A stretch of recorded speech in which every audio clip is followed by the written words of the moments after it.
다들 어려워하세요. 당장 BYD를 사야 되는데 BYD 사는데 눌렀더니 두 개가 떠. 뭐 사야 돼 얘기하시더라고요. 심천거래소가 좋은 종목들이 많이 있어요. 그러니까 미래에 유망한 종목들이 많이 있는데 이제 데이터 센터 글로벌 3위예요. 근데 10%밖에 안 돼요. 유럽도 30%인데. 그러니까 향후 성장성이 어마어마하다는 거죠. 바이두도 그랬고 데이터 센터 관련된 하는 애들이 대부분 다 클라우드 쪽에서 좋게 얘기를 했어요. 이 데이터 센터가 이제 확대가 되면 될수록 알리바바의 클라우드 사업부 매출은 증가되고 알리바바의 성장의 큰 트리거라고 생각을 하고 있습니다.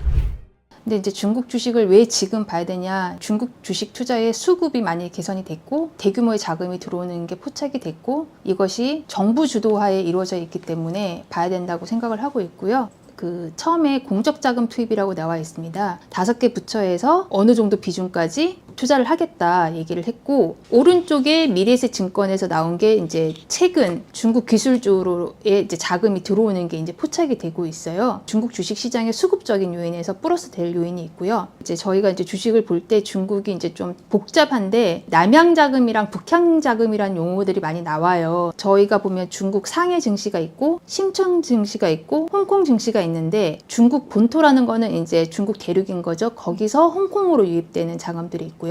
홍콩에서 중국 본토로 들어가는 자금이 있어요. 근데 보통 저희가 이제 남양 자금을 저는 좀 더 중요시 보는 이유가 중국의 이제 기관이나 정부에서 조성했던 자금들이 홍콩으로 유입되는 게 커지면 이제 홍콩에는 이제 테크주들이 좀 많이 상장이 되어 있다 보니까 아무래도 이제 플러스 요인으로 발생을 하는 거죠. 그다음에 네 번째는 이제 중국의 GDP가 글로벌로 2위까지 왔어요. 2위까지 왔는데 보시면 중국하고 미국의 이제 차이점인데요. 중국은 이제는 서비스업이 비중이 50% 이상 올라가는 국가가 되었어요. 그러니까 과거에 뭐 공장의 뭐 세계 제조업이 뭐 다 중국에 있다 이렇게 얘기를 하시는데 물론 지금도 그렇지만은 과거 대비 현재 중국 GDP 구성은 서비스업이 올라가고 있고 AI나 뭐 테크나 이쪽 비중이 점점 올라가고 있기 때문에 이런 부분도 중국의 경제 성장률에 이제 공헌하는 산업 자체가 좀 패러다임이 바뀌고 있는 시점이다라는 걸 제가 보여드리는 겁니다. 또 하나는 이제 중국이 이제는 부동산으로 경기를 부양해서 내수를 진작시키는 시기는 저는 끝났다고 보고 있고요. 지금 1선, 2선 도시, 그러니까 저희가 얘기하는 뭐 북경, 상해 이런 데는 이제 1선 도시라고 얘기를 하거든요. 대도시를. 더 이상 부동산 가격이 떨어지지 않게 하고 있는 지금 상황이에요. 그러니까 떨어지지 않고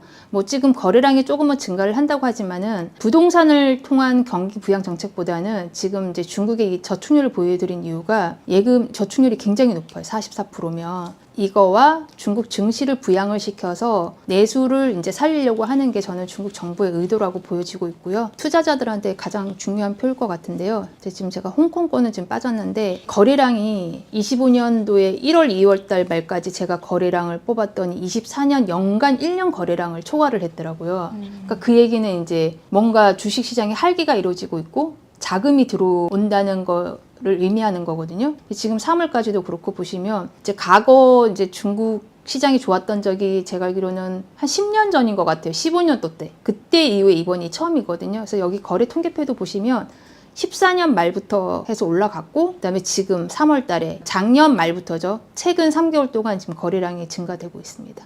정부 주도하에 자금이 형성이 되고 있고 거래량을 보면 중국 시장에 자금이 들어왔다는 게 포착이 되기 때문에 봐야 된다고 생각을 하고 있습니다. 다들 어려워하세요. 이제 올 초에도 그 홍콩의 주식 당장 BYD를 사야 되는데 BYD 사는데 눌렀더니 두 개가 떠. 뭐 사야 돼 얘기하시더라고요.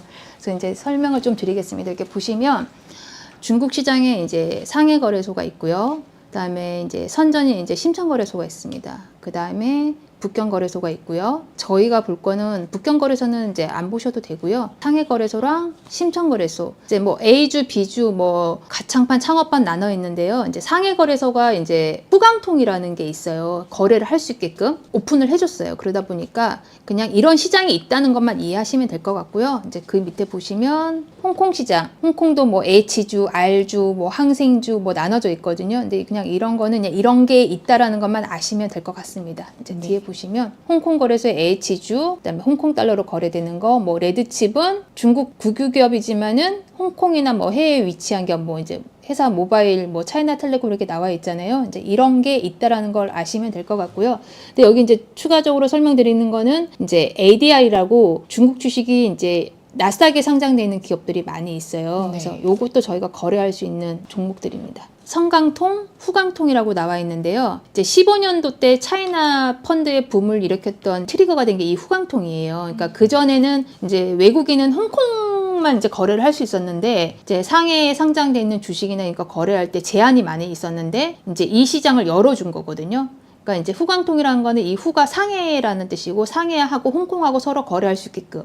그다음에 성강통은 심천하고 홍콩하고 서로 거래할 수 있게끔 이렇게 나눠져 있고 좀 이따 상해에 상장된 주식들을 볼 텐데 저희가 알만한 뭐 마오타이, 시노팩 화학 업체들 되게 좀 고리타분한 종목들이 많이 상장된 데가 상해 거래소고요. 저기 성장주 우리가 보는 예전에 뭐 테크주 붐 들 때 한국도 새로운 기술 뭐 이런 종목도 있었다 그런 얘기를 하던데 심천 거래소가 좋은 종목들이 많이 있어요. 그러니까 미래에 유망한 종목들이 많이 있는데 리스크는 대부분 적자회사고 뭐 재무가 좋지 않거나 뭐 이런 게 있기 때문에 좀 그런 부분은 체크를 하셔야 될 것 같아요. 저희는 이제 후강통하고 성강통에 된 종목만 살 수 있고요. 여기 보시면 제가 이제 증권사 해외에 들어가시면 이제 나스닥, S&P 미국 거 말고 이제 중국에 들어가시면 가장 먼저 보이는 게 상해증권거래소거든요. 상해종합. 여기 보시면 상해 옆에 후강통이라고 되어 있죠. 네. 그러니까 여기에 이제 상장된 회사들은 저희가 거래가 가능해요.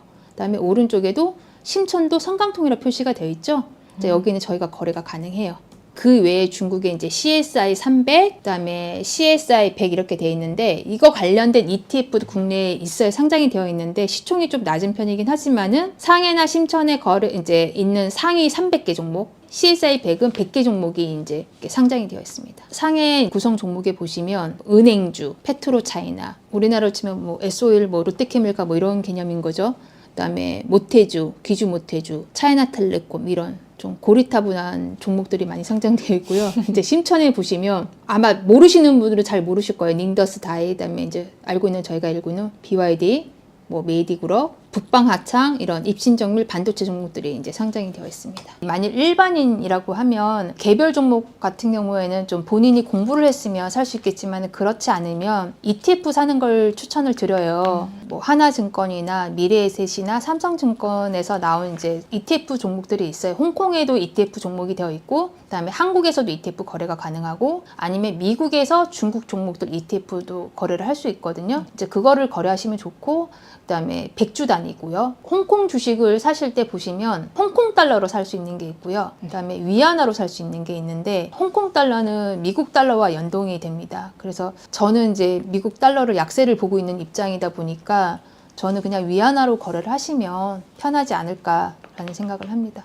제가 사업 보고서를 중국 기업을 좀 많이 뜯어봤어요. 뜯어봤는데 이제 우리나라는 사업 보고서만 보더라도 기업 내용의 거의 한 60-70%는 파악이 되거든요. 근데 중국은 이제 그런 점에서는 좀 부족한 부분이 있는 것 같아요. 근데 중국 회계 부분에 대해서는 지금은 이제 중국도 이미 이제 대외적으로 개방을 하고 난 후에 후강통, 성강통이 된 게 지금 10년이 넘었거든요. 그러니까 지금 시점에서 중국 회계에 대해서 부정적으로 보면 아예 투자를 하면 안 되는 거고요. 근데 저는 그거는 감안하고 보셔야 되는데 공시는 다 하긴 해요. 근데 그걸 다 체크하기는 일반인들이 하기는 어렵다 보니까 그러니까 너무 소외된 종목들, 시총이 작은 종목은 배제하고 보시라고 얘기를 하고 싶습니다.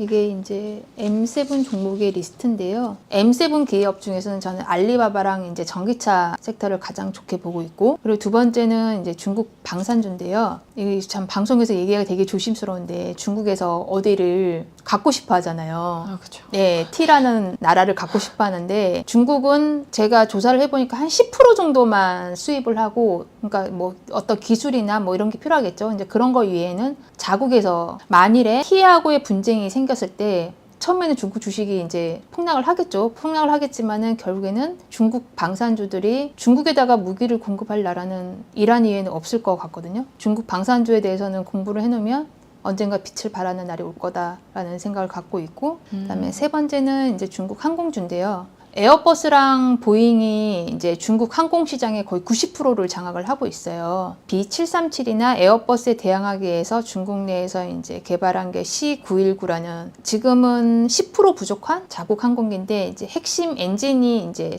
자국산이 아니에요. 지에어로랑 이제 프랑스 업체가 이제 합작해서 만든 엔진 회사 거를 탑재를 해서 지금 하고 있는데, 항공 같은 경우는 또 엔진이나 이런 인증 같은 게 필요하잖아요. 미국이나 유럽에. 근데 그 EU 인증이 올해 나올 수 있다는 보도가 나왔어요. 이제 그렇게 되다 보면 이미 상용화돼서 중국 내에서는 운행을 하고 있습니다. 그러다 보면 수출할 수 있는 길이 열릴 것 같고요. 이미 뭐 베트남이나 뭐 동남아 국가들은 그렇게 허들이 높지 않다 보니까 이미 수출이 좀 일부 되고 있고, 에어버스랑 언제까지 계속 독점을 유지하기는 쉽지 않을 거라고 저는 보고 있어서 보는 게 좋겠다라 생각을 하고 있습니다. 자율주행 칩은 뭐 중국뿐만 아니라 글로벌로 다 이제 핫한 섹터인데요. 이제 중국 전기차 중에서 자율주행 칩을 해외 걸 쓰는 데도 있고요. 자체 칩을 쓰는 데도 있는데, 아마 중국 내수에서 전기차들이 지금 이제 자율주행 레벨이 L2, L3 이렇게 나눠져 있는데, L2는 거의 다 탑재가 되어 있어요. 근데 L2는 그렇게 뭐 허들이 높은 이제 그 구간 아니다 보니까 L3부터가 이제 지금 10개 기관이 아마 허가를 받았을 거예요. 중국 정부에서. 근데 점점점 탑재율이 올라가는 거는 기정사실이잖아요. 그렇게 하다 보면 내수에서 자기네 자동차에만 탑재만 돼도 이 시장은 크기 때문에 해외 칩보다는 자체 칩을 준비하고 있는 업체들, 그리고 이제 전기차 브랜드들이 자체 칩을 준비한 데가 꽤 많아요. 그래서 이제 이런 기업들은 L3가 이제 허들이 없어지고 이제 규제니까 이제 그런 게 오픈되고 하면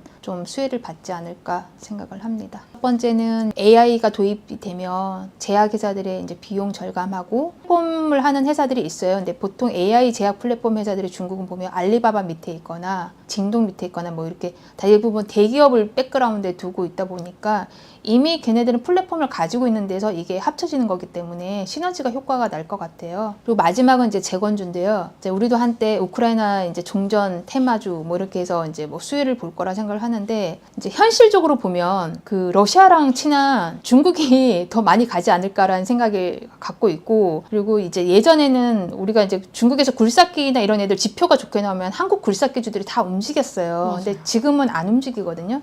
그게 뭐냐면 이미 중국 굴삭기주들이 대부분 반 이상이 다 해외 수출이에요. 그러니까 이미 이 시장은 중국 애들이 너무 잘하는 분야인 거예요. 그러다 보니까 뭐 시멘트도 있고 뭐 여러 가지 재건 관련된 얘들이 있을 거 아니에요. 우크라이나가 어떻게 종전이 될지는 모르겠지만은 이제 어쨌든 영토가 갈라지는 건 맞다 보니까, 그렇게 했을 때 우크라이나 쪽은 뭐 EU에서 뭐 도와주고 하면 뭐 한국 기업들도 인발부가 될 수 있겠지만은, 러시아가 가져가는 영토는 중국 기업들이 더 많이 가져가지 않을까라는 생각을 갖고 있어서, 그래서 재건주 쪽에서도 나쁘지 않게 보고 있습니다.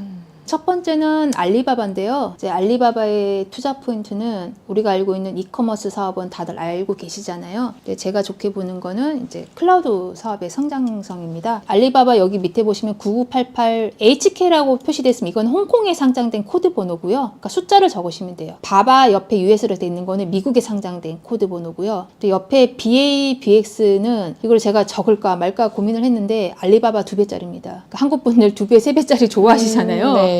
알리바바 이제 사업부인데, 여기 보시면 이제 이게 증권사 대신증권 레포트인데요. 아마 지금 한 퍼 12 정도 될 것 같아요. 그리고 시총이 413조입니다. 알리바바가 이제 클라우드 사업부만 지금 따로 제가 매출을 한 거거든요. 이게 이제 이거에 대해서 좋게 보는 이유 중에 하나가 이제 데이터 센터 글로벌 3위예요. 근데 10%밖에 안 돼요. 유럽도 30%인데. 그러니까 향후 성장성이 어마어마하다는 거죠. 근데 제가 이제 오늘은 알리바바를 이제 설명을 드려서 이 부분을 얘기 드리는데, 바이두도 그랬고 데이터 센터 관련된 하는 애들이 전부 다 이번에 작년 4분기 실적 컨콜을 하는데 대부분 다 클라우드 쪽에서 좋게 얘기를 했어요. 이 데이터 센터가 이제 확대가 되면 될수록 알리바바의 클라우드 사업부 매출은 증가되고, 또 이 부분의 마진이 좋기 때문에 이게 가장 알리바바의 성장에 큰 트리거라고 생각을 하고 있습니다. 그리고 밸류가 안 비싸요.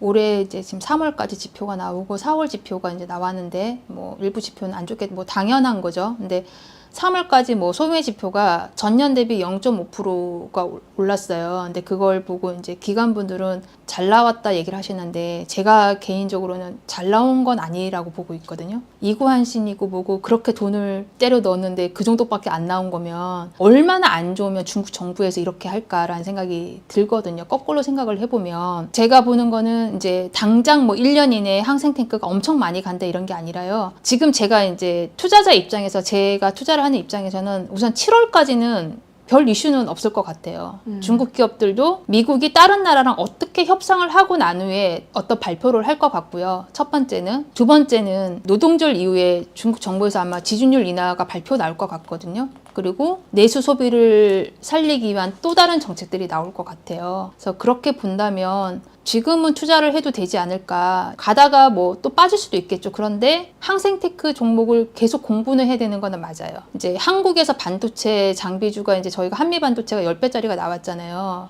이후에는 중국 장비 업체들이 10배짜리 나온 종목들이 아마 쏟아질 겁니다. 그렇기 때문에 항생테크를 항상 유의 깊게 보시고 공부를 하면 좋을 것 같아요.